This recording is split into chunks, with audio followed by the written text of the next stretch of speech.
Jumpa lagi para sahabatku terkasih dimanapun berada. Semoga kita semua dalam keadaan baik dan sehat. Para sahabatku terkasih, sesi ini saya masih mengajak kita untuk bicara mengenai Paus Fransiskus.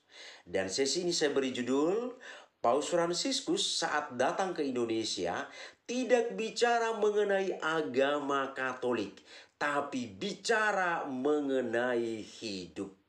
Para sahabatku terkasih, Paus Fransiskus telah melakukan kunjungan ke bumi Indonesia. Selama beberapa hari, Paus Fransiskus ada bersama-sama dengan kita dengan sekian agenda. Dan semua agenda dijalaninya dengan enjoy, dengan bahagia, dan selalu dengan wajah yang tersenyum. Para sahabatku terkasih, kita lihat ketika Paus Fransiskus mengunjungi Indonesia itu, dalam pidatonya, dialognya dengan siapapun, Paus Fransiskus tidak pernah menyinggung tentang atau membawa-bawa tentang gereja Katolik. Atau dalam pidato atau dalam dialognya, dia mengutip ayat-ayat Alkitab. Ini tidak pernah terjadi, ini tidak dilakukan oleh beliau. Dan inilah menunjukkan bagaimana gereja Katolik itu hadir di tengah-tengah masyarakat. Maka kita lihat ketika Paus Fransiskus berkunjung ke Istana Negara, bertemu dengan Presiden Jokowi dan juga menyampaikan pidatonya di sana, Paus Fransiskus tidak mengutip atau membawa agama Katolik di dalam pidato. Demikian juga mengutip ayat-ayat Alkitab di dalam pidato itu. Paus Fransiskus murni bicara mengenai bagaimana seorang pemimpin berhadapan dengan negara, bangsa, demikian juga rakyat atau masyarakat. Bagaimana seorang pemimpin menempatkan diri, mengayomi masyarakat yang dipimpinnya. Inilah yang diarahkan atau diberikan oleh atau poin-poin yang disampaikan oleh Paus Fransiskus pada saat berkunjung ke Istana Negara. Jadi beliau tidak membawa atau bicara tentang agama Katolik. Demikian juga mengutip ayat-ayat Alkitab dalam pidatonya. Demikian juga para sahabatku terkasih, ketika berkunjung atau mengunjungi dan bertemu dengan para uskup atau tokoh-tokoh dalam gereja Katolik.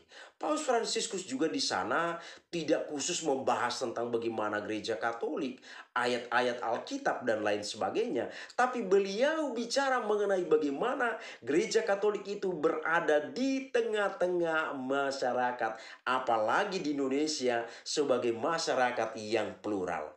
Bagaimana gereja menempatkan diri sehingga gereja itu masuk ke dalam kehidupan masyarakat itu. Gereja jangan menjadi sebuah institusi atau lembaga kerohanian yang asing dari masyarakat. Jadi Paus Fransiskus tidak menyinggung membahas tentang gereja Katolik. Demikian juga ayat-ayat Alkitab itu.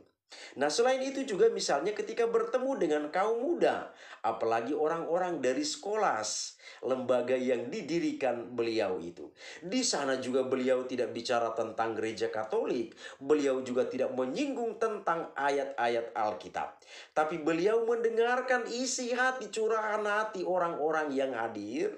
Kemudian dia memberikan jawaban yang tenang dan teduh untuk bagaimana kita bisa menyikapi, menghadapi dan menjalani kehidupan kita sehari-harinya. Dan kita lihat momen penting lainnya, misalnya ketika beliau berada atau datang ke Masjid Istiqlal bertemu dengan tokoh lintas agama. Dalam pidatonya juga di sana beliau tidak menyinggung tentang atau membawa-bawa tentang gereja Katolik. Beliau juga tidak mengutip ayat Alkitab di dalam pidato, padahalnya itu sudah berhubungan dengan tokoh-tokoh lintas agama. Beliau tidak melakukan ini. Para sahabatku terkasih, kalau kita perhatikan barangkali dan saya sering melihat ya ketika momen-momen penting, sambutan-sambutan yang dilakukan baik itu oleh pemerintah maupun oleh tokoh agama tertentu, ketika dalam sebuah kesempatan ketika menyampaikan pidato atau sepatah dua kata, Orang yang menyampaikan pidato atau sepatah dua kata itu selalu mengutip ayat-ayat kitab sucinya. Selalu mengutip ayat kitab sucinya dan disampaikan di dalam pidato atau forum itu. Saya kadang bingung, sebenarnya untuk apa sih disinggung tentang ayat-ayat kitab sucinya di dalam? Sementara di dalam itu atau para peserta dalam sebuah seminar, dalam forum itu kan beragam agama. Cukup kita sampaikan ayat-ayat kitab suci kita itu ketika kita memang bertemu dengan orang-orang dari kalangan agama kita sendiri. Tapi ini sudah sering terjadi dan saya sering melihat ini. Tapi kita lihat apa yang dilakukan oleh Paus Fransiskus ketika datang ke Indonesia. Dia seorang tokoh besar gereja Katolik, tapi tidak pernah menyinggung tentang gereja Katolik di dalam pidato, ceramah, dialog, demikian juga menyinggung tentang ayat-ayat Alkitab. Para sahabatku terkasih, kita barangkali bertanya, mengapa itu terjadi? Padahal memang kita lihat satu sisi Paus Fransiskus hadir ke Indonesia itu dia di satu sisi sebagai kepala negara Vatikan. Tapi di sisi lain dia hadir juga sebagai pemimpin tertinggi gereja Katolik di seluruh dunia. Maka wajar sebenarnya dia selalu menyinggung tentang gereja Katolik. Dan juga barangkali mungkin dia akan menyinggung tentang ayat-ayat Alkitab. Tapi apa yang terjadi ini sama sekali tidak disinggungnya. Beliau tidak menyinggung kedua hal ini. Dan maka kita bertanya, mengapa itu terjadi? Nah, ada dua jawaban di sini yang bisa kita temukan. Pertama, dengan melakukan itu menunjukkan disitulah letak kualitas iman gereja Katolik. Di sana menunjukkan begitu dewasanya gereja Katolik. Jadi menunjukkan kedewasaan iman dan menunjukkan dewasanya gereja Katolik berada di tengah-tengah masyarakat. Para sahabatku terkasih, ini dapat kita lihat bukti konkret, bukti nyata ketika para saudaraku terkasih yang beda agama mungkin bisa lihat ketika orang-orang Katolik berada di suatu tempat atau di sebuah tempat, orang Katolik dalam pergaulannya dengan orang lain tidak pernah membawa-bawa tentang imannya, tidak pernah bicara tentang gerejanya, tidak pernah menyinggung tentang ajaran imannya. Karena apa? Orang Katolik itu sudah dididik, ditempa untuk beriman secara dewasa. Dan orang Katolik itu dibina, ditempa untuk membangun persaudaraan yang universal. Persaudaraan yang universal tidak membeda-bedakan agama A, agama B, agama C. Tidak juga membatasi diri dengan budaya A, budaya B, budaya C, dan lain sebagainya. Itulah persaudaraan yang universal. Dan setiap orang beriman Katolik sudah ditanamkan nilai luhur ini. Bahwa kemanapun orang Katolik berada, dia tidak boleh membawa-bawa agamanya, membawa imannya untuk akhirnya menimbulkan jarak atau jurang antara dirinya dengan orang-orang yang berbeda keyakinan dengannya di sekitar orang Katolik itu berada. Maka disinilah letak dewasanya gereja Katolik, dewasanya iman gereja Katolik.